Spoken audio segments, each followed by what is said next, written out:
દર્શક મિત્રોને કહેવા માંગુ છું, આ મારી દીકરી છે, આ દીકરો છે, બેનભાઈમાં કઈ ઘટતું નથી, પણ સમય સાથ નથી આપતા.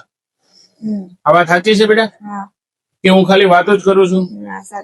સમય સાથ નથી આપતો. હરેક પરિવારના પ્રશ્ન. આ દીકરામાં કઈ ઘટતું નથી, દીકરીમાં કઈ ઘટતું નથી, તો સગા સંબંધીઓ જાય છે ક્યાં આ વાતને લઈને? સગા સંબંધીઓ હશે જ ને. આપણે એક રસોડું કરીએ, આપણે એક ઘરે પ્રસંગ કરીએ, કેટલા માણસનું રસોડું હોય? 1000 માણસ. તો મારો દીકરો મારી દીકરી બાકી રહી ખરી? પણ કોઈને ઇન્ટરેસ્ટ જ નથી ભાઈ. આવા દીકરો દીકરી હોય અને એમની ઘરે જો સંસ્થામાં આવવું પડતું હોય તો ત્યારે સગા સંબંધીઓને દુઃખ થવું જોઈએ કે ભાઈ ચાલો આપણે આપણા પરિવારમાં દીકરી દીકરો છે તો થોડું પર્સનલી ધ્યાન દોરવું જોઈએ. બરાબર? તો બેટા શું કહેવા માંગે દર્શક મિત્રોને તો આ બાબતને લઈને? મતલબમાં જે આપણી સંસ્થા કાર્યક્રમ કરે છે એ કોને કરવું જોઈએ રિયલમાં?